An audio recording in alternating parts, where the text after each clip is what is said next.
and welcome back to Layer 1 again. Once again, we're We're back. being consistent. Yeah, we're back. It's happening. Yeah. It really do be Who happening. thought? We're finally doing it. After a yes. year and a half of talking about it, we're actually we're gonna make it a regular thing. It's gonna be great. Yes. So, yes, this is episode 8. Wow, who thought we'd have made it to this point? Not us. We didn't think we'd get here. But we are. And yes, we have yet another interesting, fun topic for you all today. We'll obviously touch on a few things, but the thing to hold it all together is Land of the Lost. If you know what that is, you're a real one. True. Yes. Especially if you're familiar with the original. Yes. Classic television. It don't absolutely. get better than that. It really Oh, don't. yeah. It's funny because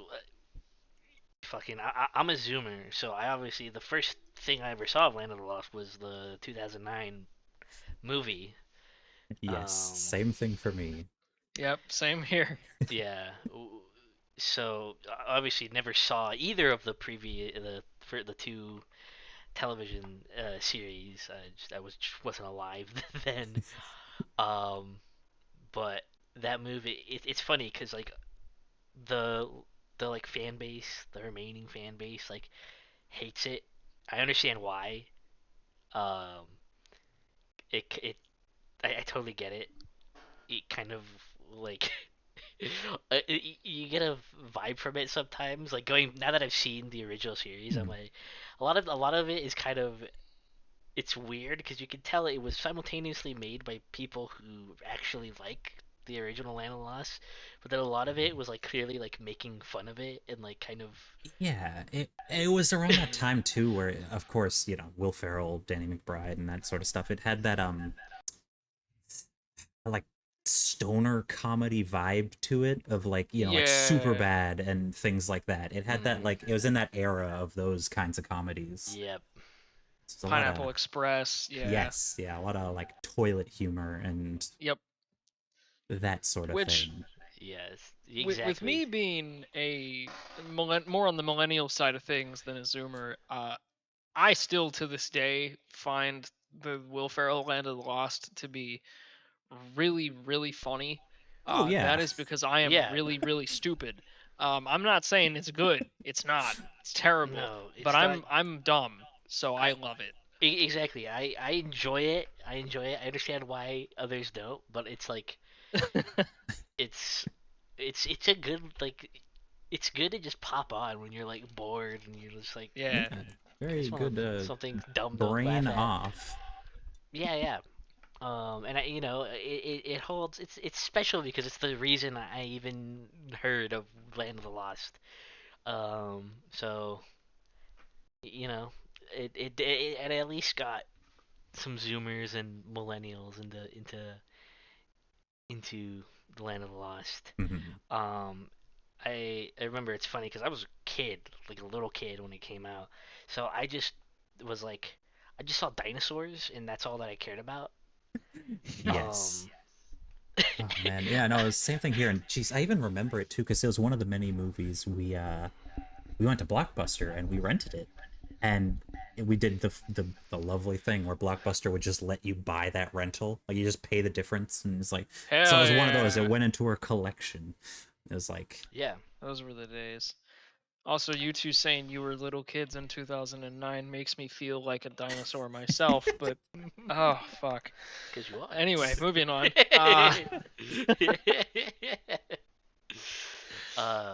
So yeah, it's funny because that original series. It was clearly that too in a way where it's like we're using dinosaurs to like bait kids into watching this, but like it's actually like a really solid like television series. That first season especially is like because they got a bunch of like actual like sci-fi writers to write the episodes. Like you got like even Star Trek writers writing for the original Land of the Lost season one. I think even a bit of season two. Um, so like this, it's actually pretty decent for what it is. Like just a goof, like it's supposed to be just a goofy kid show, but then you just like there's actually hard hitting stuff with all Right. this crazy, all the crazy stuff going on in the Land of the Lost, like the Slee Stack and like fucking the whole time shenanigans revolving them and Enoch. Um, so yeah, I mean that's kind of what started it all for me. Is just I was just the average child dinosaur enjoyer. Who isn't? Exactly. um, I mean, one of the deeper things that I'm gonna be honest, I didn't really notice until just now when you kind of said it offhand, Fray. Enoch, um, kind of like a little bit like Enoch from the Bible. Oh, I oh just yeah. noticed. I just picked up on that. It's What just did spelled a they little mean by differently, but this? he's like the funny like overlord guy that is like actually not a very good guy, but he pretends to be on the side of the light. Like what did the showrunners mean? well, initially Enoch he was a um his name comes from some one of the writers. I think it was supposed to be the name of one of the Star Trek writers, but like backwards. But they couldn't. Um.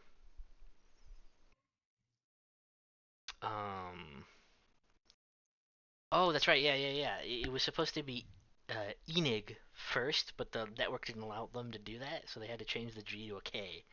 Okay. Um. Hmm. And then he's actually in the TV series. He's not a bad guy, which is again part of the Hmm. reason why I understand why the fandom doesn't like the movie is because he's actually a good guy in Really? in the TV series. Yeah, in the original Okay. series, he's a good guy. He is. So you find out that he's an Altrusian. And what you find out is that like the Altrusians, like the reason he looks like a Sleestack is because he basically is a Sleestack, but he's from the past. So the Sleestacks were once the Altrusians, and they like basically um, the whole thing with Enoch, the Altrusians, and the Sleestack is that they like were this high civilization, super advanced, super knowledgeable, but their like civilization at some point just collapses and they revert into the primitive Sleestack. Like they basically devolve, um, which I think that's pretty interesting when you like look at the world today. Oh yeah. You're just Mhm. like, oh shit, bros, we're becoming the Sleestack. Old good, bad, new bad. The internet and modernity do be causing a de-evolution in our species. Yes. Yeah. Many such cases. And then, and again, another change in the movie from the series is the Zarn. The Zarn is a character in the series, but one, he's not a Sleestack or an Altrusian, and he's not a good guy. He's actually like a villain. He's a bad guy, and he's like the Zarn is this weird like alien like extra dimensional type thing. Like when you see him in the series, he's just like like an invisible humanoid being, but like there's um like white dots that kind of make up his body. Like he doesn't have a real form. Kind of, he can kind of like shift around. He's like this weird creature. Um, and he in the series, he wants to leave Land of the Lost because he's trapped in there. And he's basically like he doesn't care what happens to the Land of the Lost. Like he's willing to like destroy it if it means getting out. So that's why he's the bad guy, an antagonistic force, I guess you could say, because there's I would say there's a real there's like antagonists in the series, but there's no like big bad. The main focus of the series is obviously leaving the land of the lost. That's the big. If there's any bad guy, if there's any big thing to ultimately overcome, it's that is just fucking getting out of there. So the land of the lost is a really interesting series because it just has all this different stuff sprinkled in it where like stuff that in most other series would kind of be like the major big overarching story are just kind of like side things in a way. They're just kind of little like, oh yeah, I guess we should help Enoch try to like get back to the past and like stop the his people from becoming the Slee Stack. Yeah, I guess we should fight the Zarn so that we don't end up getting destroyed. Like, um, I, the the series again. I just as a kid I would consume anything with dinosaurs, right? Um, that's really all I was in for. Even if it was like fucking like the quality of the special effects in the original Land of the Lost are very dated by now. Hmm. These puppets and like I'm a big enjoyer of stop motion animation. I love stop motion. I always have. Um, Again, mainly because a lot of stop motion um, animation, like a lot of that was used for dinosaurs. So obviously as a kid, I still have my the Lost World on VHS. I have a copy of that on VHS.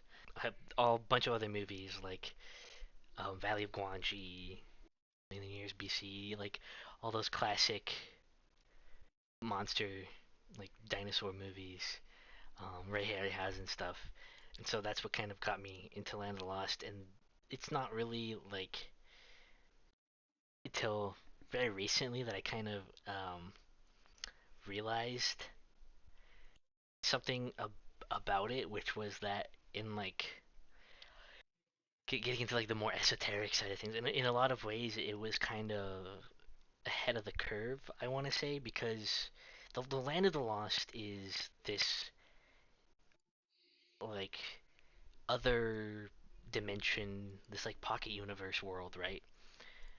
Where that's like kind of its place in time is not really certain, because again, you have the Slee Stack, these, the Zarn, these like weird, like advanced aliens, but then you have dinosaurs and like primitive, like missing link proto-human ape things, the Pakuni, and then you have other creatures too. There's like Bigfoots. Like there's like a tribe of Bigfoots. Basically, in like season 3, there's like a episode with a unicorn and a giant fire-breathing Dimetrodon type creature. So like there's all these weird things in the Land of the Lost that have no real connection initially. So now this brings us to another topic. Have you guys ever heard of the concept of high strangeness? I don't think I have, no. I'm not familiar with that term. So high strangeness, as I understand it, is I found this I heard about it a few years ago. Um, High strangeness is a term used to specify events like paranormal happenings and events that have no real categorization of their own because if there's a ghost haunting, that's a haunting. If there's like something to do with like a UFO or like abduction, that's a UFO sighting, an abduction. Cryptid sighting is a cryptid sighting. High strangeness is stuff that is like it's beyond that. It's like super weird. So the best example people throw out um, is it's the most well known example um, is the Mothman sightings. Because it wasn't just cryptid. It was there was poltergeist activity. There's UFO sightings. Men in Black, the whole like prophetic aspect of it with the Silver Bridge disaster. It was a bunch of weird things happening at the same time. You can't really pin down, um, you can't really categorize it as one thing because it's all these things going on at once. So like that's what High Strangeness is. I think there's another like event that was super weird that was like that I heard about. I forget what it's called. Um, if anyone knows who's listening or watching or whatever, put it in the comments. It's an event where so apparently there was UFO sightings and then the aliens came down, um, and there was also concurrent Bigfoot sightings, and apparently the Bigfoot, the Big Feet, I don't know, plural, Bigfoot plural, and the aliens fought.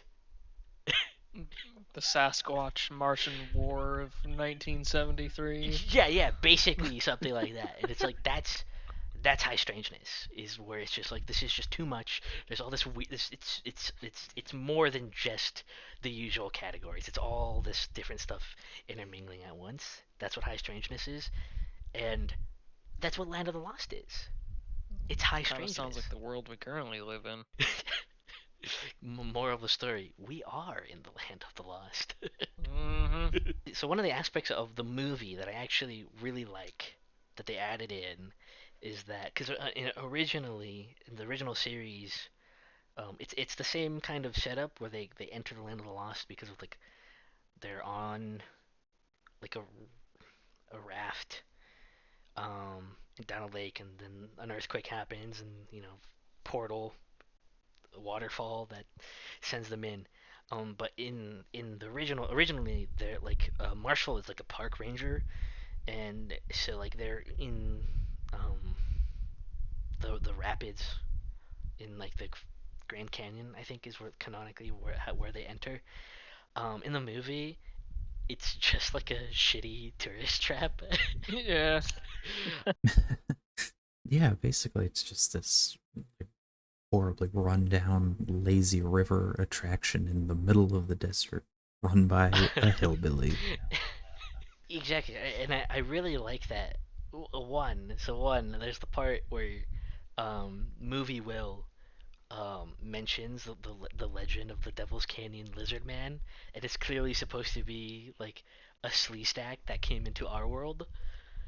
Um, and so I like that part of the movie probably the most, honestly, because um, it rem it remind again it's very American Shinto pilled, I guess I want to say, because like um, I've always been ever since I was a kid moving around all over the place, driving around America. Um, so been across like California and Southwest, Midwest, etc. And I've always loved these little like roadside attractions that America has. I always say that these days everyone always like shits on American car culture, but like it's worth it for roadside attractions. Honestly, like there's nowhere else in the world where you can stop in some like random little town with like 5,000 people who live there at most. Like stop If at that this sometimes. exactly. Stop off at this little like hut. Go inside and find like Bigfoot merchandise. You want a Oh little carved yeah. statue of a Native American? Hey, if you pay $5, you can see the world's largest like megalodon teeth or something. Like, here's the you want to hear the legend of like the local monster? Like I love that shit. That shit's um. It's my childhood. I grew up on that stuff, hearing all the myths and legends of America while traveling um, on America's roads and stopping off at little places like that like you want a UFO shape or like an alien shaped lollipop at some random little gift shop near Roswell. Here you go. Um, and a lot of, obviously Land of the Lost, like I mentioned, it has a lot of elements that are prevalent in, what we're calling American Shinto, as we talked about in previous episodes. Like I said, there's like Bigfoot and lizard people, aliens, even dinosaurs. Uh, Ironically, are like a big part of that because there's a lot of cryptids that are just like dinosaurs, but in the modern day. And America actually has quite a few of those.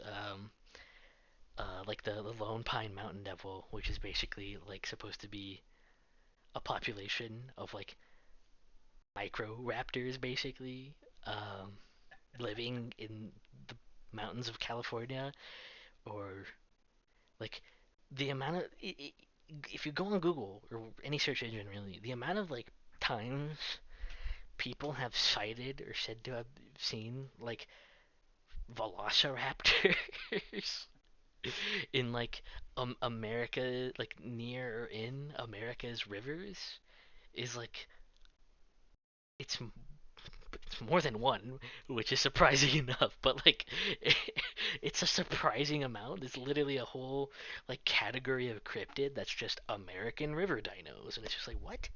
Yeah, no, like I mentioned before, Canada's, aside from Bigfoot and things like that, a lot of the bigger cryptids up in Canada are like lake or river monster dinosaur creatures, like, like I said before, the Ogopogo and things like that. It's, our version of Loch Ness, which is just a big dinosaur in the water, basically.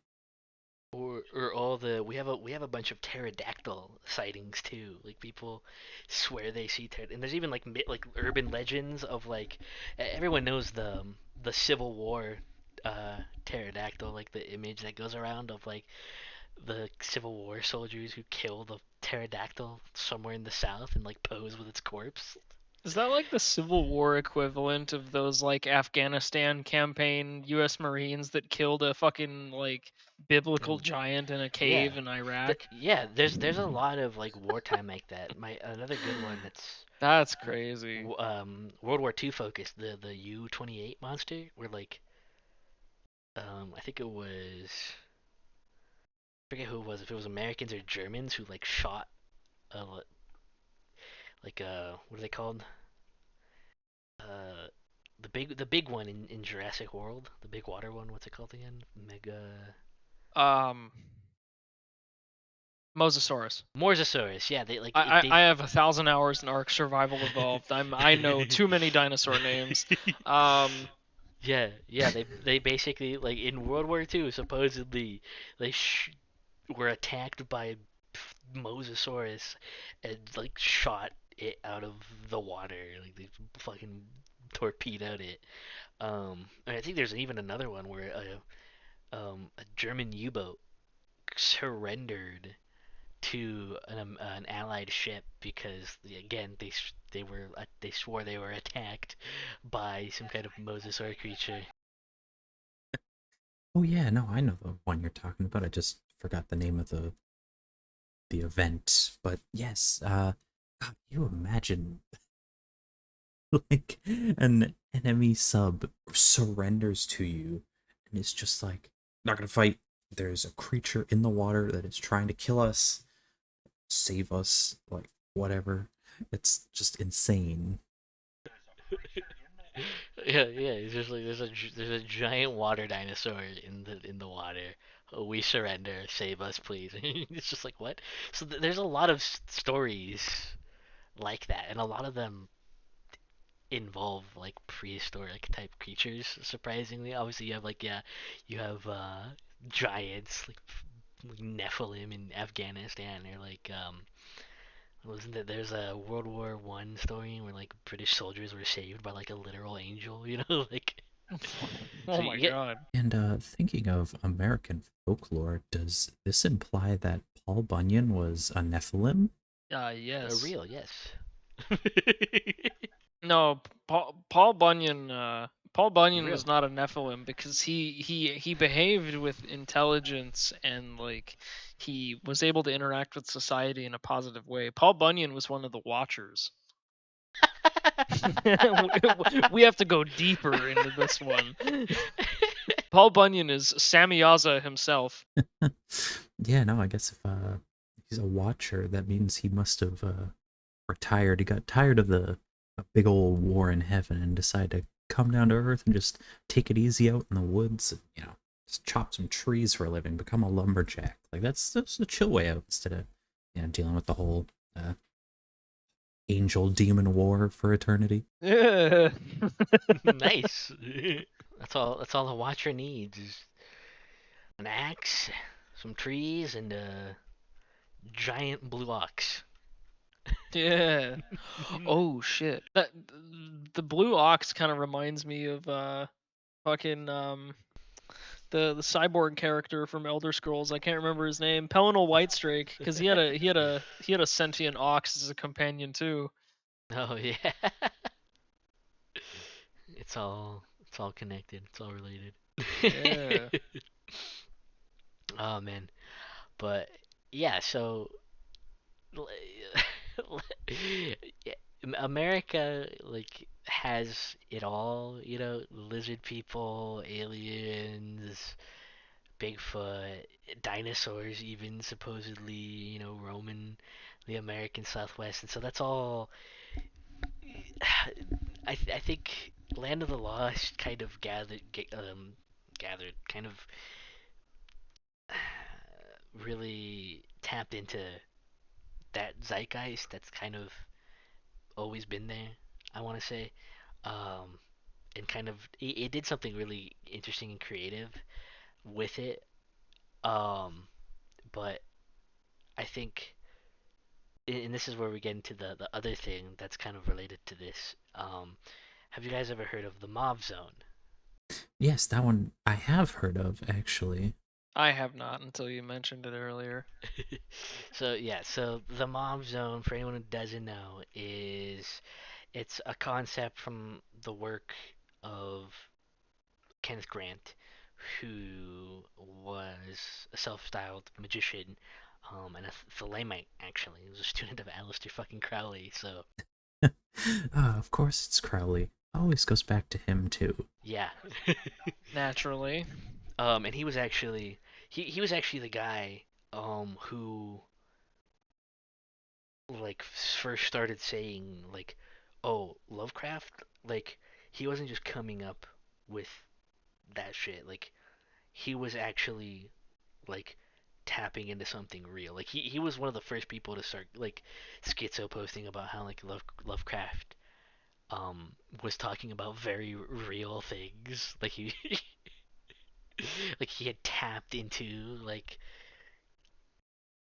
the Akashic records basically and had become aware of the cosmic horrors inhabiting our universe. And so if you've ever seen that around on the internet, like, oh no, like the the Lovecraftian mythos script, like pantheon is all like basically real. Like that's where like that comes from. He really popularized that. He was like, yeah, or he didn't popularize it, but he was kind of the first to say it, and then it became popular because of his influence. And one of his he had this concept of the Mauve Zone, and the Mauve Zone is so it's actually funny. I first heard about it because of Twin Peaks.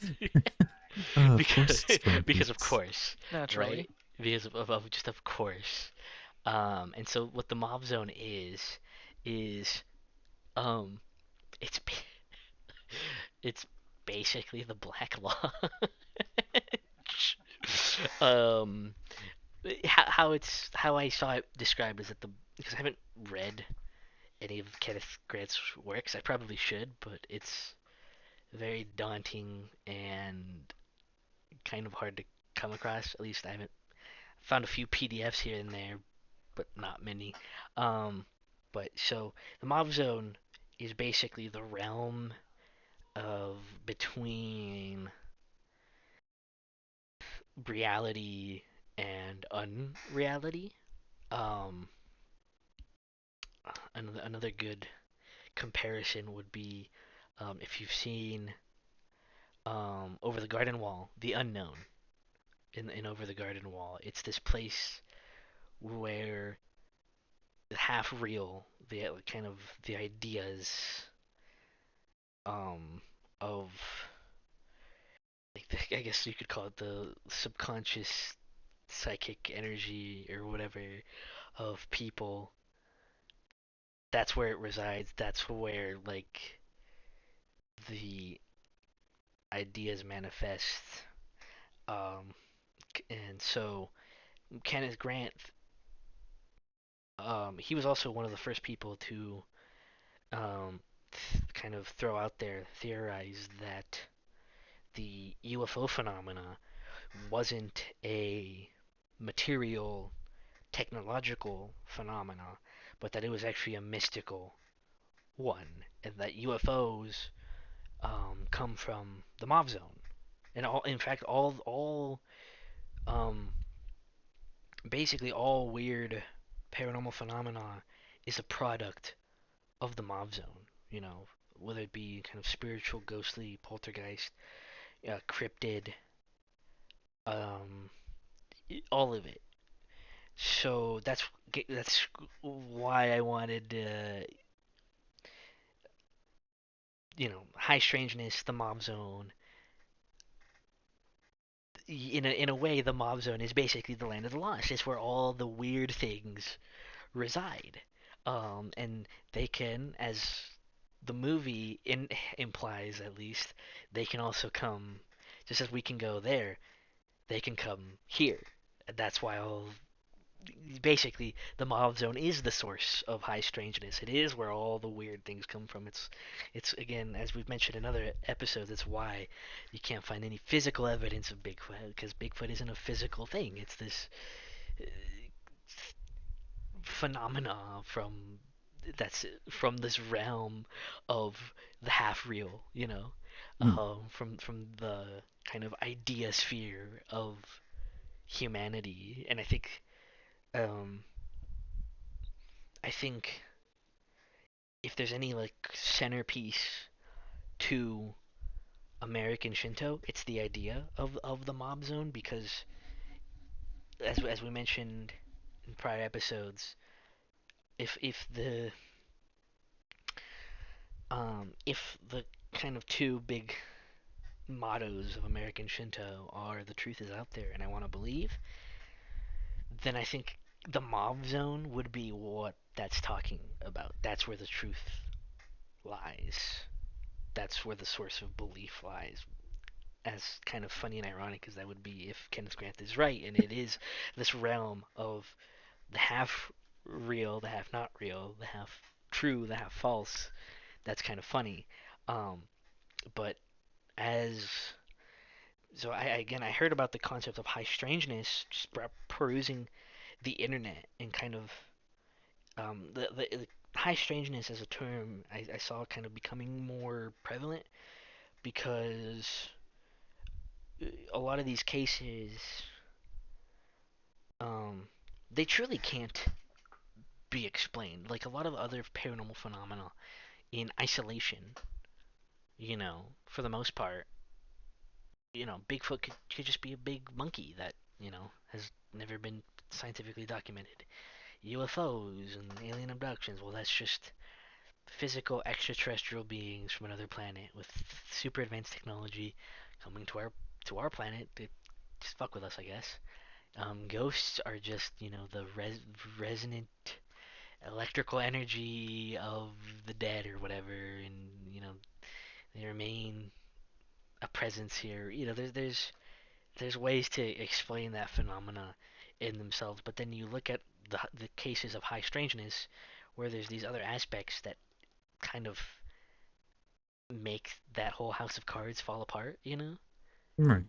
because it's just like, okay, well, how do you explain a giant moth creature that brings with it UFO sightings and poltergeists and also can predict the future? Like, that's beyond the realm of science. I would like to take a second to recap that what he is essentially telling us is that Bigfoot and Mothman are interdimensional aliens that quantum tunnel in and out of our Earth at will and are not actually physical entities, but instead basically really horrifying versions of fairies. Yeah, actually, yeah, that actually really does line Like they're up for. just really scary versions of fairies, and that's they just they just exist because we believe in them, and that's kind of fucking scary. Because earlier we were talking about like the whole militaries encountering like angels and like the giant in Afghanistan and stuff, but it makes me think of that one time a few years ago, and this wasn't really documented or talked about that much, but like multiple nations sent their like navies and like big battle groups to like this random part of the ocean off the coast of Ethiopia because there was like an earthquake in the middle of the ocean, and Yes, like I do there remember there hearing there's the about this whole one. what's Koji what's that theory, the where fish that live at the bottom of the ocean at night will migrate to the surface. Oh wait, oh, you're getting into the ocean at night Big concept, the ocean at and night concept, because like China was doing like a test with a new type of like thermal reactor, and it like woke up like a kaiju at the bottom of the ocean off the coast of Ethiopia, and so like there was uh a big in like combat engagement with multiple like battle groups from different countries' navies, like just off the coast of Africa, and it's like, oh, okay, and then it was never talked about and never heard about again. yeah, no, it's And so quite an the insane thing it's to have it's happened. nuts. That one's nuts. And so what Frey's talking about with basically all of this stuff being not actually like it's not a physical thing. It's this like ethereal like quantum tunneling entity from like other space is like, ooh, I don't like that. Because if it's Yes. physical, I can shoot it. If it's made of like weird like quantum teleportation fairy dust, then you can't do anything to it, but it can do things to you. Yeah, and by extension, as of course all these theories seem to just tie together so nicely, it goes all the way back to our aliens or demons concept. Oh, of And course. it's like, yeah, everything, all these creatures, all these, all aliens, demons, cryptids, dinosaurs in the woods, kind of just all goes back to that, like just interdimensional, someplace somewhere else, not from here, but like, yeah, it's like, oh, it's, yeah, everyone's like, oh, other planets, other, oh, inside the earth or inside another planet. It's like, but what if it's just all another dimension, another elsewhere? Yeah, exactly. It like you said. It is. This is tied very closely with the aliens or demons episode. Um, because yeah, like these things basically they're in essence the pagans were right about fairies. Like that's like they were right. Yeah, Um, no, yeah, that's under kind of what under I was this saying here. It's like framework, yeah. Well, yeah, and that's why I call it American Shinto, because it's also um, Shintoism in Japan is also very much like that kind of European pagan belief in fairies. Yeah. It works kind of similarly. Um, um, and one of the things one of the things about the Mauve Zone particularly that I like is that it's the source, and it's not just the source for like that kind of weird stuff, but Grant also believed that it was the source of coincidences, synchronicity. It was basically like I think another concept to kind of throw in here is it was basically the John C. Lilly's Earth Coincidence Control Office. Basically, it was kind of the place where um, events, I guess, timeline, history was kind of controlled from. It's like, Right. So like the um, Dark Tower. yeah, kind of. And yeah, actually, that's a great comparison. It's like the Dark Tower. I was gonna compare the two also in the Land of the Lost. In the movie, you see a bit of this with the crystals. In the series, the crystals actually do a whole lot more. They can basically control the entirety of the reality of the Land of the Lost. So we're not talking about that, but specifically, but basically imagine that, but instead of affecting the Land of the Lost, it affects our reality. Oh God.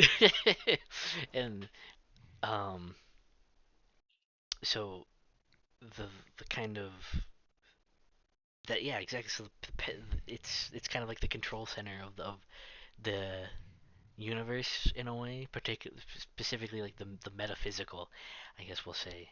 Um, and so yeah, that's where all the weirdness is supposedly comes from. Um, and one of the things that I think is interesting specifically, I think we mentioned this in the aliens or demon episode, but it I think it's important to bring it up too is that the Mauve Zone, the inhabitants of the Mauve Zone of the Black Lodge, whatever you want to call it, um, they're they're still real without us, I guess you could say. Mhm. We just affect how they appear, which is actually the we talk about this in Aliens or Demons, is that aliens, gremlins, fairies, all all the creatures throughout human folklore they're all literally the same thing. It's just their shape, their form is affected by us, but they're still like actually there. But I think Barry was explaining it really solid and just like this weird quantum nonsense way where you're there but you're not there at the same time. Some real quantum superposition shit. Yippee! um. So I just I like this idea of the Mauve Zone and High Strangeness and this kind of this source plane of existence of ideas. In a lot of ways, you could think of as we were talking about in the last episode. I think there's a lot of connection between the Mauve Zone concept and Valis too. It seems to me, from what I understand, that the Mauve Zone is the source of the ideas that are beamed in through, Valis, the zebra beam, the pink laser, um, into people supposedly. Right. Um, because again, the Mauve Zone in a lot of ways is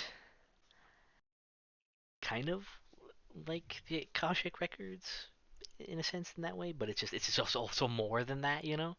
It's not just where all this information is, and it's also like the control center, and it's also the source of all these weird, um, phenomena and creatures and what have you. I think another concept that really ties all of this together in a neat bow is, of course, the clockwork elves. Um, Oh, Yeah. why would you Yeah. mention that? Oh my God. it's the penultimate thing. It's where all of it comes together. These creatures on this other plane, you know, um, Mauve Zone, Akashic Records, ECCO, all the High Strangeness, all this, like, they're kind of like the penultimate example of all of that. There these creatures from this other place that are bestowers of knowledge, good or horrific. They don't really care because they're beyond us, and they take forms that are very reminiscent a lot of the time of mythical creatures or aliens or all that stuff. Um, I think I don't know if he was high when he saw it, but I always like to think that the best example of a clockwork elf was going back to Aleister Crowley actually. What was the thing he came into contact with? The lamb entity. Lamb. Yeah, that's Yes. like that's just a gray alien before gray aliens were a thing in pop culture. Yeah, Like if you look at the basically. drawing, that's it. Basically that, but it was this thing he was communing with on another plane, much like a clockwork elf. So again, all these things kind of coming together in this one particular phenomenon, but as that's kind of exemplary of how all of these are connected even when manifesting as separate phenomena. Um, and while usually and often that's horrifying, I think part of the reason I wanted to talk about Land of the Lost, besides I just really wanted to talk about it, and there's no one else I could talk about it with, um, is it's it's a fun and whimsical show. Um, Even if there's like elements of danger and there's threats, and at least for a kid, I can see it being kind of scary at times, which was its intended audience. Um, and another reason why I like in the movie the connection to American roadside attraction culture, because when I think of like whimsy and wonder, and kind of like mystical stuff, but in a cool and really nice and wholesome way, I think of those roadside attractions, where I would learn about weird stuff, in American folklore, giant statues of Paul Bunyan and weird, tr- you know, trees and redwood forests and stuff. Um, I I think I saw this video to get to the point. I saw this video a while back on House of Leaves, and in the video, the girl talking about House of Leaves um, mentions how the central conceit of House of Leaves, obviously being a house that it's bigger on the inside than it is on the outside. And it was funny. She talked about how um,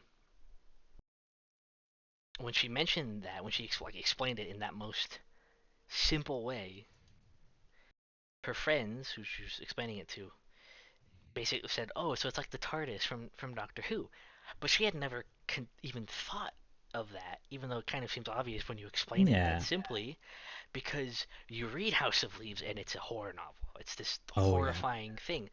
But the TARDIS isn't horrifying. It's this wonderful, magical, whimsical thing that, brings you to adventure and fun. Um, and I forget what the exact quote she said and used, because she was also borrowing from a writer, um, about how, you know, the known is kind of boring and certain, and the unknown is just completely unknowable, and the half known, the half real is this kind of realm of delirium and desire. Two things that are therefore these two things that are basically the same thing. One is horrifying, but one's whimsical and fantastical. How that's again, as the Mauve Zone is wont to do, that's because of how it's presented, how it's perceived, how you kind of choose to interact with that with it. Yeah. And so I think that's one of the things that I kind of wanted to get to with this episode is that, and I kind of hinted at that in the prior episodes, but I think this is where I really wanted it to kind of come through, is that this, I mean, this stuff can be horrifying and like just absolute nightmare fuel, but like it doesn't have to be. It can Yeah. be whimsical and cool and fantastical. Yeah, no, because There needs to be more like of again, you that. bringing up House of Leaves conveniently because I'm reading it currently and losing my Yeah. mind in the background. Great time. Um, that is something like there's still so much left of it to go through, but it's starting to really deteriorate in terms not in quality. It's amazing, but in terms of just like, oh, this is horrifying. This is like, but it's the first instance of the house being weird. You see the different perspectives of the people dealing with it because the kids think it's so cool. Like the kids are like, wow, we have new closets, we have a new hallway just in the house. Like let's go play in the weird hallway. Like, oh, there's it's fun to them. It's like a fun house. It's strange. Yeah. But more so the mother, like the father is like interested and wants to like study this and like this is like we gotta look into this, but the mother is like horrified. Like she's just like instantly like this is evil, like this is like we gotta leave. So it's like like all the different perspectives of like how you'd look at such a strange thing. Like it's again like it's did the whole funny kind of liminal space backroom things over 20 years before that was a thing of just like, oh yeah, endless black hallways like just going from this. Yippee! Yeah, and it's just like, oh, you have the one side of it. It's like these people want to explore it and want to like figure it out and like, oh, this is strange, we should look into it. But then there's the more rational side of like, yeah, no, that's just evil. Like that's like burn the house down now. Like Yeah. Yeah. like no, it's funny how early on for like yeah, like the mother and stuff. So like how early on like how just against it they are. Like just finding out that the house was what did they say 5/16 of an inch bigger on the inside than it was on the outside. Like that was the first anomaly.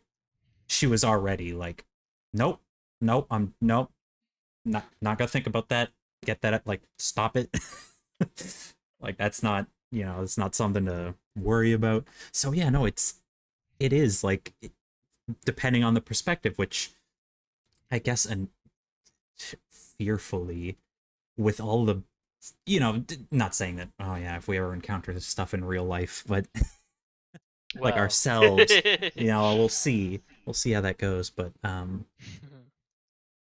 we've encountered so much media and so much you know stories and concepts where it is a terrifying thing, and Yeah. there isn't that many that are like you're like Land of the Lost, where it's whimsical. Like, oh, if you think about it too hard, yeah, that Land of the Lost realm is just like mind blowing and terrifying. But you also got to look at it through, a more, I don't know, childlike lens Well, yeah, of like, yeah. yeah. Well, though, I guess you could relate that to like, oh, don't follow the fairies into the woods type of comment.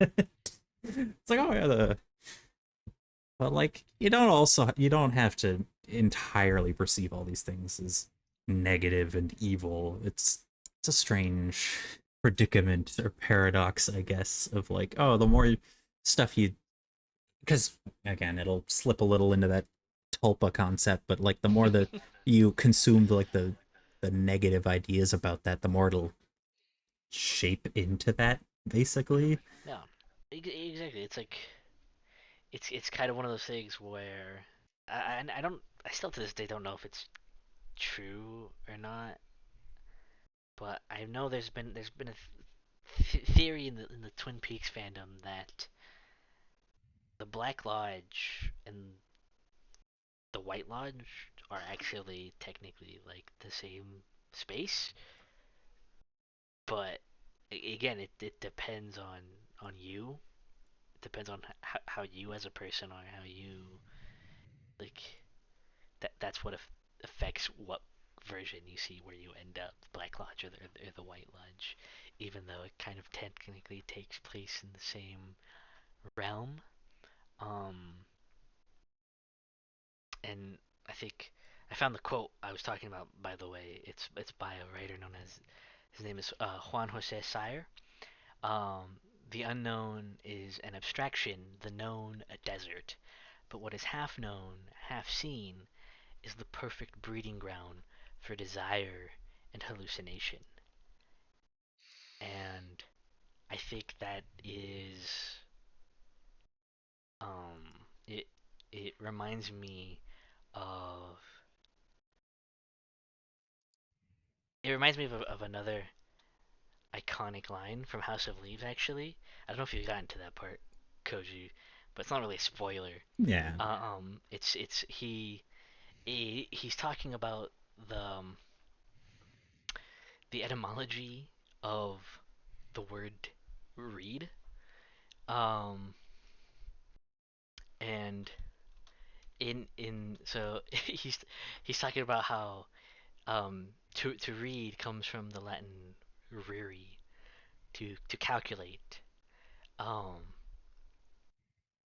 which it, to calculate and to think, which isn't just the progenitor of read, but of reason, um, which both also come from the Greek ereriskine, which means to fit. Um, and ereriskine also gives us another sibling, another kind of connection etymologically, the Latin word arma, meaning weapons. And whether that, I don't know if that's true or not, and that might just be House of Leaves being House of Leaves. But the point he gets to, I think, very much fits into this, which is it seems that to fit the world or to make sense of it requires either reason or arms. Um, so I guess kind of what we've been getting to kind of what we were saying is basically like Barry was saying earlier is the horror of not being able to actually just shoot at the things from the other plane of existence or like attack them in any real feasible way, and but also like you can't reason these things out either, not not as we understand the word today at least. um so you're kind of left at this again, you're left at this horrible impasse that's it's the kind of heart of Lovecraftian cosmic horror of like, I don't know what this thing is, I can't comprehend it, I can't attack it, I can't make it go away, it's just there and it's wrong, but it is. That's why I'm so afraid of ghosts, and that's why like when I moved into my new apartment building, it's supposedly like a historically very haunted, like abandoned factory that, got stereotypically converted into like yuppie city apartments. Mm. Um Many such and cases. the reason I've always had like just an extreme guttural fear of ghosts, spirits, basically any paranormal phenomena, much more so than I have aliens, is it's because it's like my biological father was a little irresponsible, and he introduced me to horror movies at probably too young of an age. Um, Definitely didn't have any negative consequences whatsoever. But regardless, the point is, it's like, watching Alien and Pitch Black and all of these films when I'm like, 8 or 9. My takeaway is, oh, the monster's really scary, but I can shoot it in the face enough times and eventually it'll fall down.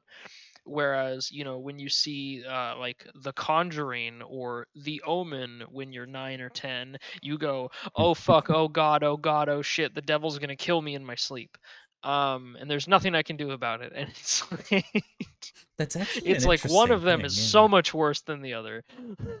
it's funny for me. It's the opposite, but Really? for different reasons. I don't know, because like as a kid, I thought ghosts are cool. Me and you know the odd friend here and there I'd have like like oh we'd have like a rare family dinner or something, and then me and the friends, few kids of us, would just go run out into the park at night, and we'd be like, we're ghost hunters. We're gonna go find proof of ghosts, and like like that. Like it was like fun, and we're like, wow, we gotta find like some, it's like, oh, there's going to be like rods or other weird like little spirit things like that.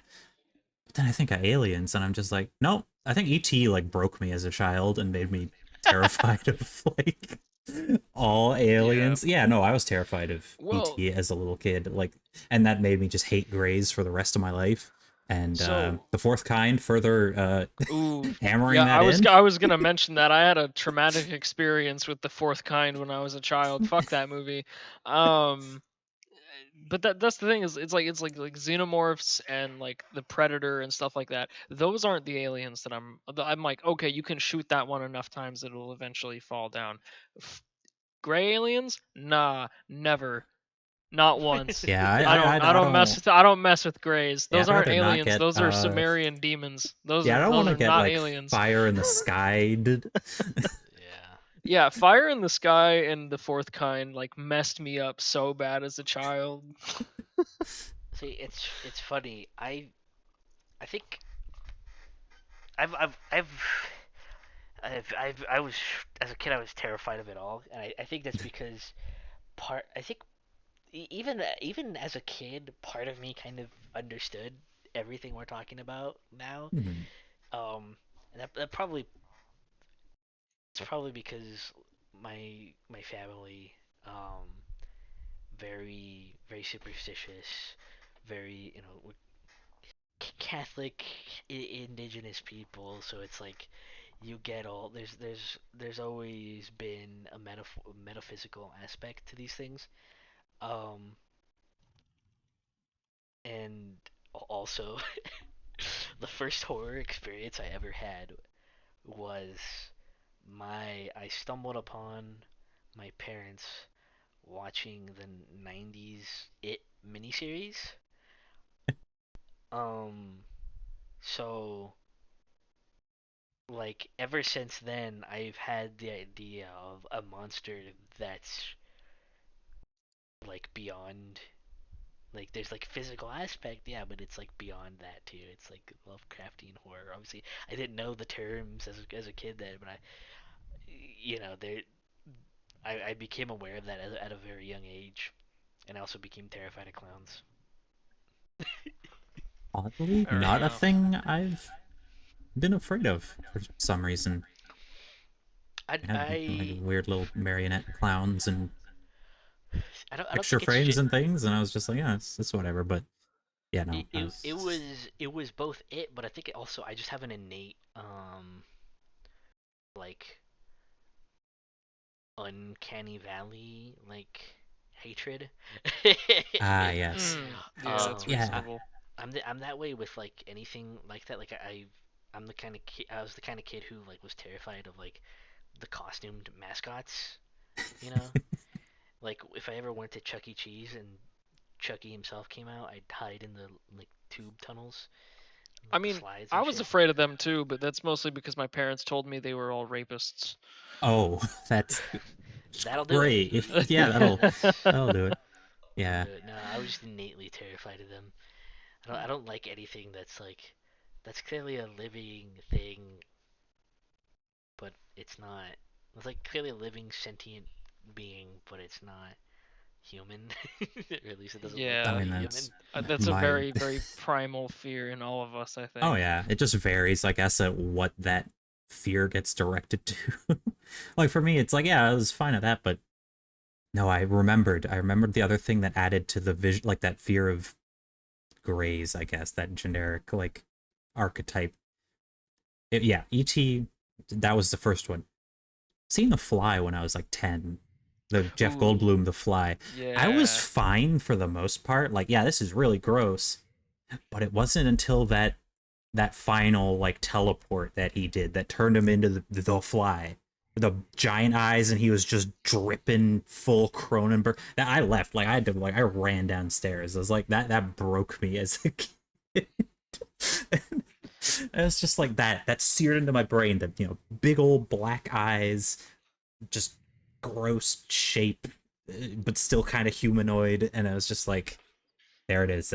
There's that intrinsic fear of that. My only other horror experience as a child that just for years after I just didn't want to do any I didn't want anything to do with horror anything um was The Exorcist. Ooh, yes, That same one actually. really fucked me up. Because again, it's Yeah. also like kind of the pinnacle of all this shit we've been talking about. Literally demonic fucking being that's like can't really do anything about except call on the priest on The Exorcist. You know, that's it. And that's so. Even those dudes die, so it's like, damn. Yeah. Well, I always thought Omen was personally much more frightening than Exorcist, just because it's literally Lucifer himself reincarnating into a like toddler, like Yeah, just some that's British child, and then doing terrible things. Uh, that's fair. I didn't see that one as a kid. Yeah, same. a little off topic, but it goes into a trilogy, and in the third movie, Sam Neill, our boy, plays the kid but grown up, and he's like the leader of the Illuminati and also like a megacorp businessman CEO. What did Hollywood mean by this? I wonder. Um, but you guys are talking about your experiences with the Mauve Zone and um this feeling of like fear of the uncanny. It's something that you can see in front of you, but it's not it's there but it's not there. It's like Schrodinger's terror, essentially. Ooh, that's i a i good have one. unfortunately had a couple, but one that stands out in my mind the most, interactions in the real space with the Mauve Zone. And since it's Halloween, I figured it'd be an appropriate time to bring this up, or close enough to Halloween at least. When I was a teenager, about 15 or 16, I was out hanging out with a friend, and we used Koji. You mentioned you and your friends when you were kids would be like, "Ooh, we want to go do ghost hunting in the park." Yeah. We decided to just go on the stereotypical emo kid walk through a cemetery at nighttime. And this was by a Nazarene church, which was very much more scary and gothic than the other churches in my hometown. We get about halfway through the graveyard, and at this point we had not seen like anybody out, because it was like 1 a.m. at this point. All the trick or treaters and party goers and etc. had gone to bed, and there's nobody out. There's no lights on in the church.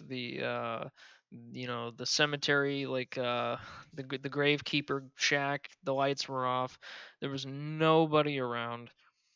We get about halfway through the cemetery. I turn around and there is what I still to this day believe a church grim sitting on the pavement about 50, 60 feet away from us. And I turned to my friend and I was like, Eric, buddy, we should leave. I got a bad feeling about this. There's a dog back there, and he's like, dude, it's fine. It's the gravekeeper's dog, and I'm like, that's a really big dog, and it's just sitting there staring at us. And she's like, no, it's fine, dude. It's literally just a dog, and I'm like, all right. So we kept going, and the dog followed us throughout the whole cemetery, and it stayed the same exact distance from us. It didn't growl. It didn't do anything. It didn't approach. It just would follow silently, and then when we would stop, it would stop, and it would just stand there and stare at us. And once we eventually got to the gate, it followed us right up to the gate, and it stayed like 50, 60 feet away from us. And I turned around as we were leaving, and this dog is just sitting in the archway of the cemetery looking at us, and its eyes like followed us till we got to the end of the street and went around the corner. And that shit ruined me when I was a teenager. I stopped going out at nighttime after that, for several years. I would not go outside after dark after that, dude. Um, that got me good.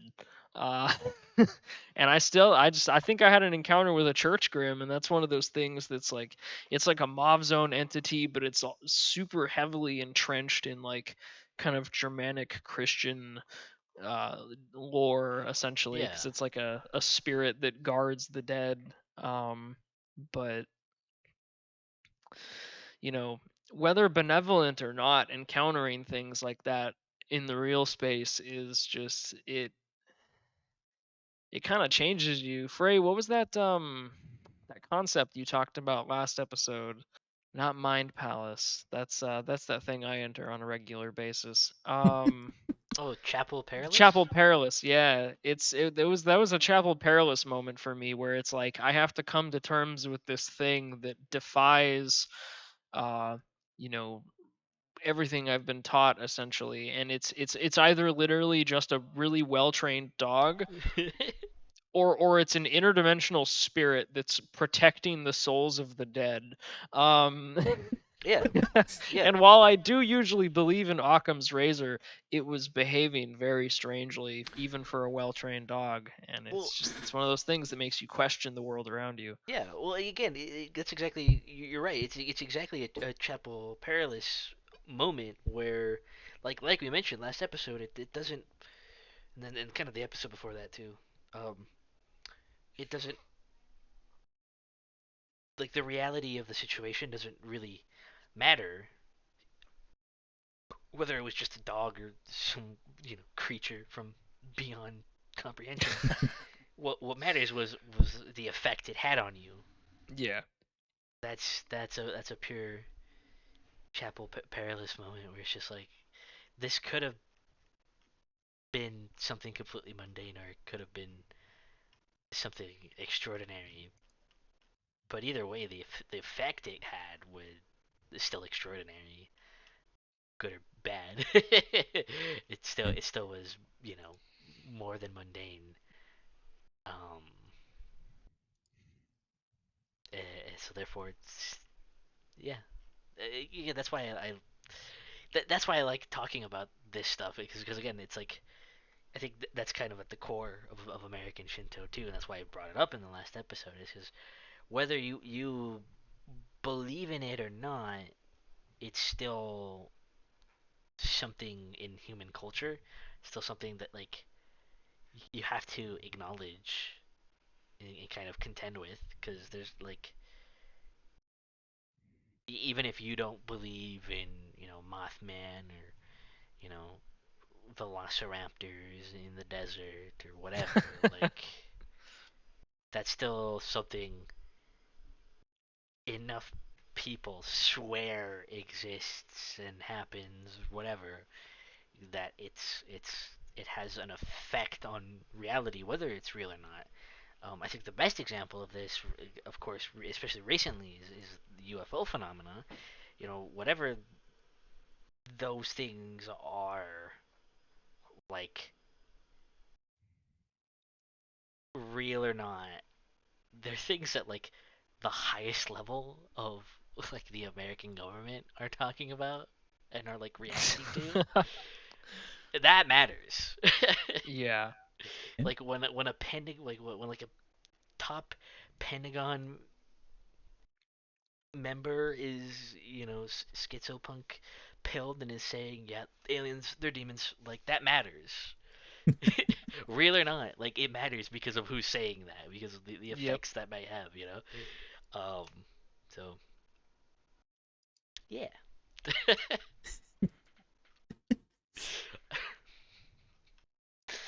American Shinto, everybody.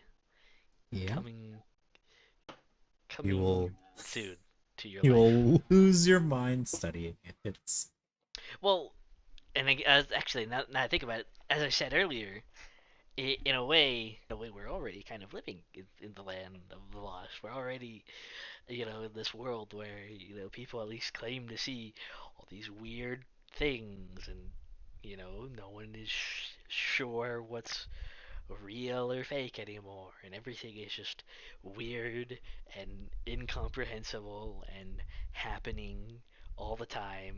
There's no end. I don't, you know, we're all we're all lost in the land of the lost. Find us. Yeah. or not, or just be more overtly crazy and strange. One or the other. Just keep going full throttle. Just, Full just throttle. we should get to the point where there's, like, the government's being like, yeah, we found a T-Rex in the Grand Canyon. Ah, yes, I'm a Mauve Zone accelerationist. That's my political Mauve ideology. Zone accelerationism. Holy shit. That's the greatest thing I ever heard. That's That's amazing. that's some good lingo. Yeah.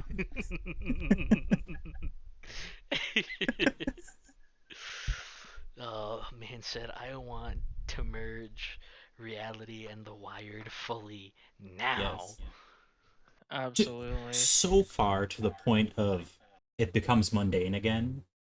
That's what I strive for. You just oh, you're waging away at Okay. your coffee shop, and oh, the sleeve stack comes in. What coffee do you want? Just like, oh, another day of lizard people stuff. Cool, man. What? How do I spell your name? I probably will never get it right. You just reminded me of something we might have to do. Maybe we could do an episode on it some other time. I don't think anytime soon, but you guys have seen. I don't know if you guys have seen the anime Durarara. Oh yes, Yeah. yes. That's literally, that's like something that's addressed and happens in the series at the end of the first season. Um, although stuff has happened, the main character, Mikado, has found himself in this world with, like, crazy.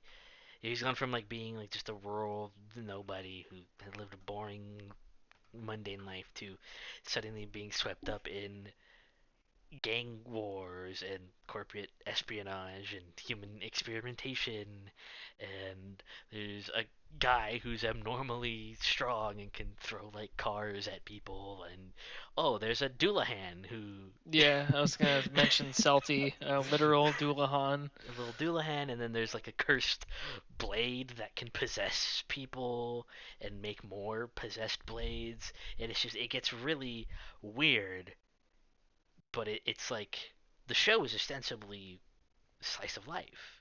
And at the end of the first season, one of the characters who's kind of, like, neck deep in all of this, Izaya, is like, "You're gonna get bored of this, you know.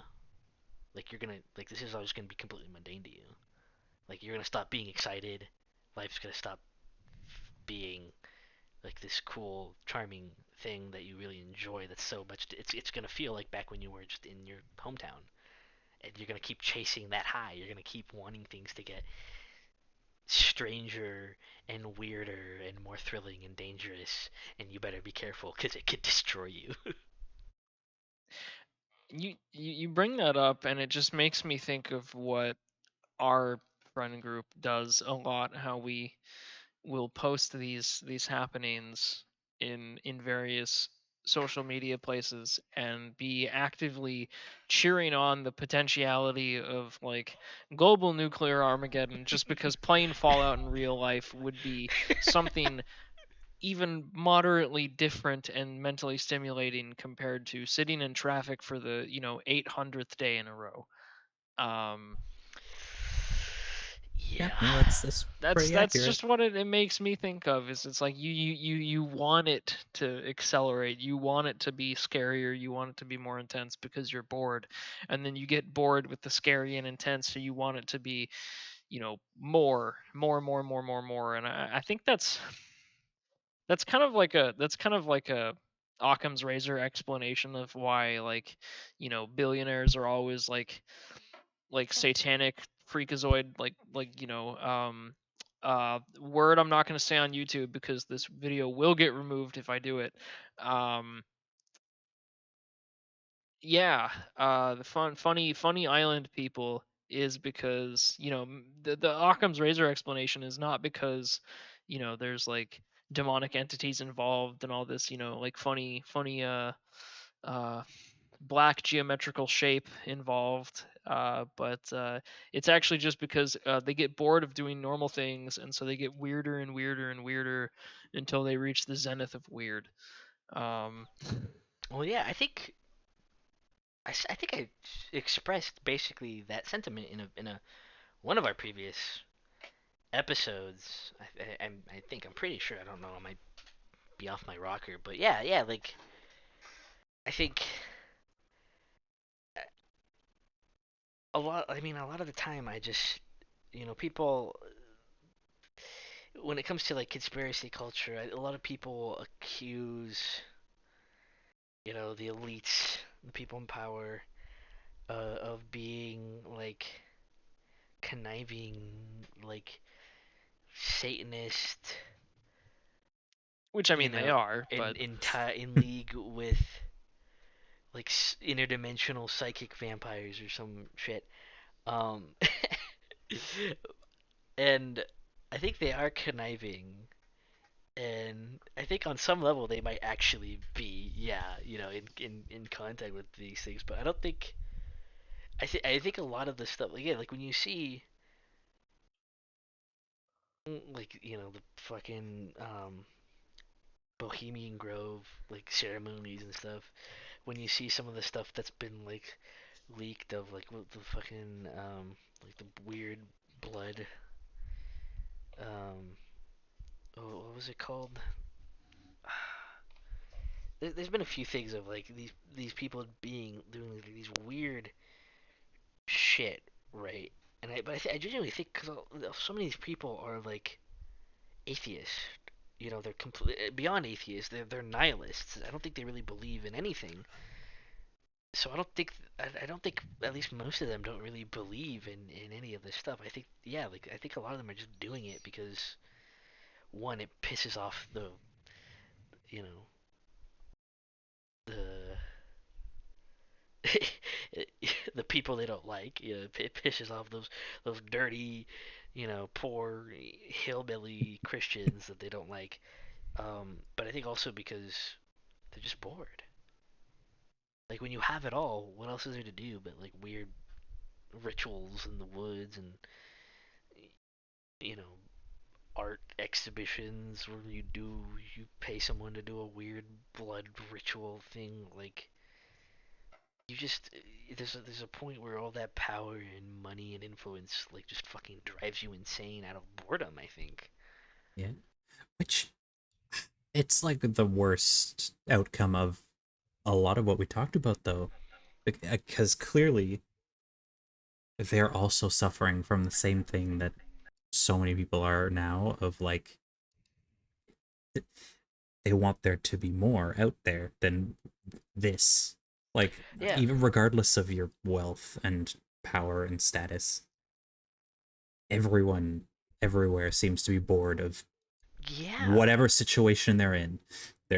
That's why they go looking for more. Yeah, in those cases, they look for the depraved and the more like, you know, pleasures of the flesh type of like insanity. Whereas, like the average person, it's like we don't have everything, so we're just like, oh, I'm looking for like the whimsical, and I want a desire to go on like an adventure. Like, Yeah, well, yeah, exactly. Like this is why American Shinto, as we're choosing to call it, is becoming a thing. Is because yeah, like in this day and age, basically everyone has become, a kind of nihilist who doesn't really believe in anything, who doesn't have anything really to believe in.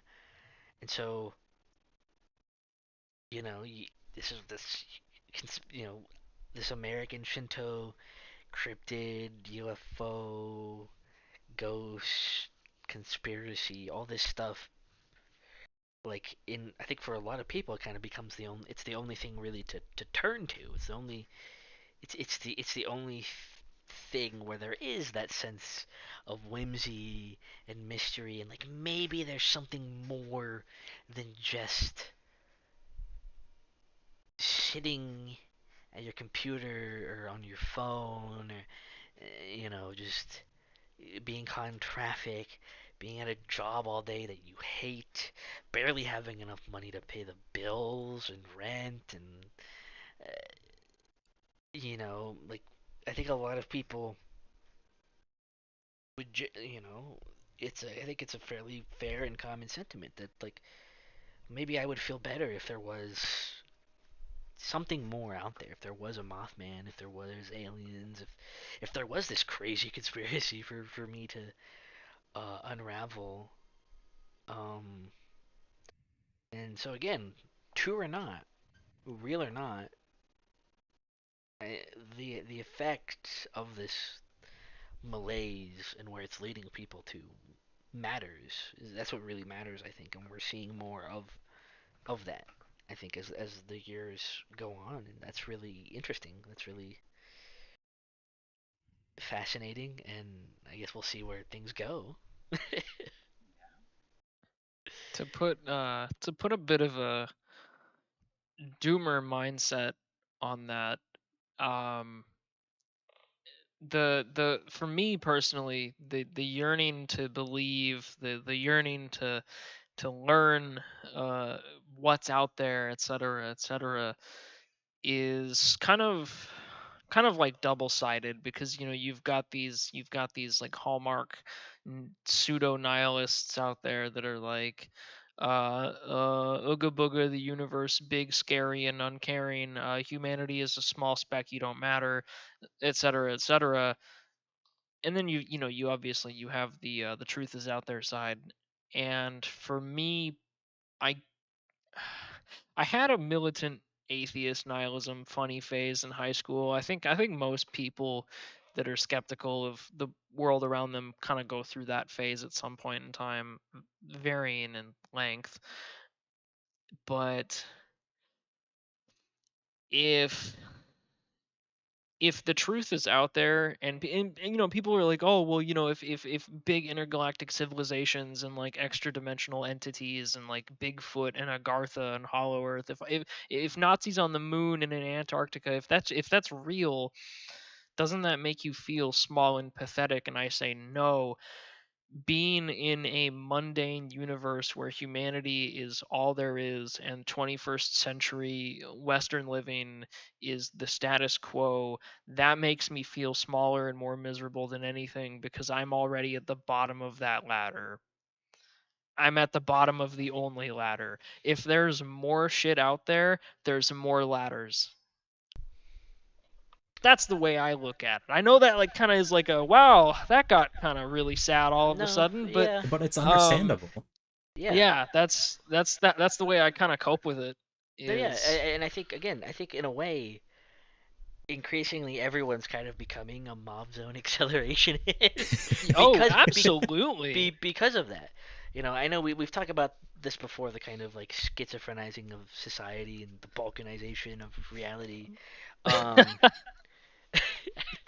and we've talked about that in terms of like how the internet generates that. But I think we haven't talked about that in terms of how like just the world as it is today, society, generates that too, if not more so.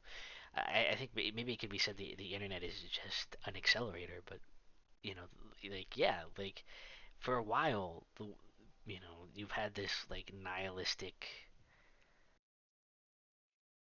kind of, I guess, societal attitude that was only really held back by material comfort. And now that that material comfort is kind of going away, now as things are getting worse materially, now it's like, oh wait, now we have nothing increasingly. Um, and so yeah, but everyone is wanting there to be something more than just this, and so that's how you get them, everyone becoming a Mauve Zone accelerationist. Um, like, yeah. So I don't disagree with what you said at all. Really, like, yeah, like it's just yeah, you want there to be more. There has to be more than just this. But then of course, going back to Kenneth Grant, I think he also realized. You see this again with some of the literature, at least that I've been able to find out there. You see this. I think the best example is Lovecraft. I think that's why he was so enamored with Lovecraft, and why you kind of see this too with like the Black Lodge in Twin Peaks. Is that yeah, the truth is out there, and we desperately want it. We desperately want to believe there's more than this, but what if the truth is fucking Yeah, yeah. horrifying? No, I Yeah, was that's yeah. what I was thinking of the exact same thing. Like, yeah, now that we've coined mob zone accelerationist, um, no one ever thinks of the consequences of what reaching the end of whatever that is. Like, Well, exactly. it It's the Mikado situation from Durarara, but like on a civilizational scale. Like we all want more. We want to stop being it's the rural nobody with no real life, just mundanity. But if we keep going, it could destroy us. yeah, and you can. It's that little thing is already you can already see it happening, as we've also said the fried happening receptors of like, oh, government confirms UFOs, and people are like, it's not enough anymore. It's like there's Yeah. footage, there's more footage, there's more stories. There's like the Peruvian village being attacked by aliens, the just like all these things starting to pile up everywhere, and people are still just like, fake, not real. Like, or if they believe it, they're just like, nah, like that's not enough proof. Like it's like, oh, a picture, oh, footage, nah, not until they're in the sky, like glassing my city, will I believe that there's aliens. And even then, I'd be like, huh, sure, yeah, that. Yeah. Tell me Well, when the real stuff happens. well, exactly, and that's as we've mentioned before on other episodes. It has, you have as things have gone on. Like, yeah, that probably would have been amazing, like 50 years ago. But I mean, nowadays we don't even know, if you know, I don't want to really bring it up, but I think it's the best example recently. We don't even know if certain events happening in the Middle East right now like actually happened or not. Like we Yeah, don't know what's Mhm. fake, what's real, even about like materially. I don't want to say that it's mundane things, but like compared to aliens, it's mundane. Not yeah, to make light of any situations, but you know if we can't even be sure of those things, if we can't even be sure, half the country right now doesn't believe that, like, the last major election, like, happened as it was officially stated to have happened. And again, whether that is the case or not, true or not, like, when so many people cannot be sure about even events that are relatively mundane, then yeah, if you show someone, try to tell someone, Like, aliens are real. Yep. UFOs are totally real. Like, of course a bunch of people are gonna be like, dude, that's bullshit. Like, who cares? I need to pay my Mhm. rent. Yeah. You know, because I can't even trust the news about any random thing that happened today. I'm not gonna trust them about Bigfoot or UFOs or fucking dragons, anything like that. You know? It was, speaking of that recent footage of those people, what, it was in Colorado on a train that just filmed what supposedly was a Sasquatch just wandering and taking a seat on a hillside and instantly buried under like the noise. And it's just like, Well, and then I actually saw. Did you see the community note? was there? I There was did a not community note. actually. Apparently, it was um the land was some like Bigfoot like roadside attraction tour, and it Of was just course. some guy in a costume Of because course it was. it's one of See, that. Naturally, there you go. it's Prove the never point. anything. 2 Exactly, more weeks. exactly. What's real? What's actually, we don't know. Is it a guy in a suit? Is it actually a Bigfoot? Who Well, knows? and that kind of like psyopy aspect of it is why I think that the advancement of AI, I think Elon Musk is a blithering idiot, and that's putting it mildly. Um,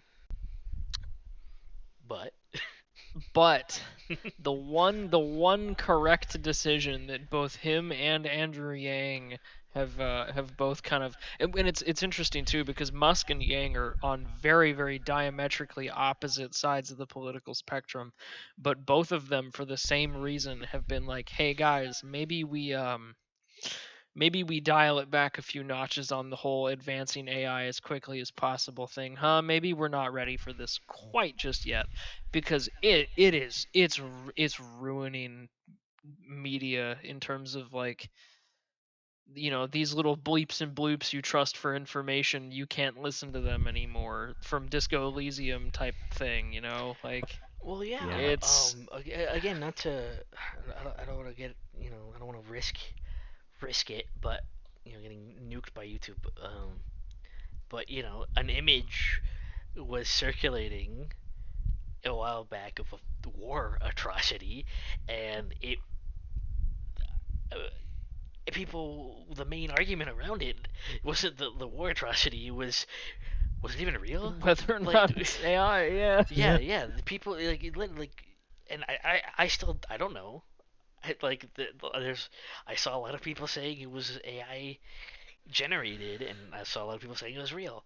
I have no idea, and I don't think we'll ever know. I think we've entered the next phase of this whole thing, where it's just like I don't think we're ever going to be certain about these kind of things again, because now you can Yeah. just go to one of these AIs and just type in what you want it to generate, and boom, you get a realistic image of whatever you want, and you can just say, "Hey, here. Look at this," and people will believe you, and people will not believe you, and it's just. Oh, Thank you, Yeah. modern internet. Very cool. It's very, very cool. Internet, sure. Yeah, it's bridging that gap. and this is before we're already starting to see advancements in VR and AR. So I think, especially once we get you know more advanced on that, once we got stuff like on people's heads, in people's eyeballs, like in people's brains, like that's where it's just over. It's just Oh yeah, it's no, I over at can't that point. wait for the first like Neuralink cryptids to start like showing up. Neuralink cryptids. Neuralink cryptids, is this like an entity of the wire that like gets inside of your brain, Basically, yeah, it like a kind of computer virus connected for your to, mind? yeah, it could connect it to a lot of things. Honestly, you can sprinkle a cyberpsychosis, some robotics notes, Dude, like, Lane's gonna be real. people are gonna have these brain machine interfaces and Neuralinks and all this stuff, and you're gonna start seeing things, and it's just like, oh, did everyone see the creature today, like on your Neuralink? I don't So know. it's Here's one of footage it's of one this of Bart recording. Moss's rabbits.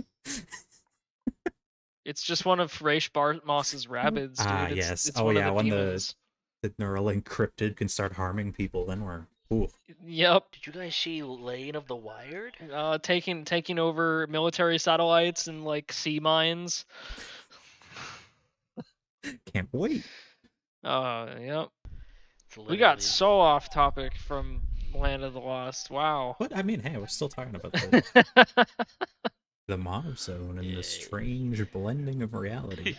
That's true. Technically, yeah, we're still technically on topic. Tangentially related. Well, we Exactly, proved that yeah. we live in the land of the lost, so we're giving examples of the strange. That's true. That's true. We do live in the Land of the Lost. We're at the nexus of the universe. Real. Can't wait to be mugged by a group of microraptors. That'll. Yeah. Yeah, I got poor ice cream man in the movie.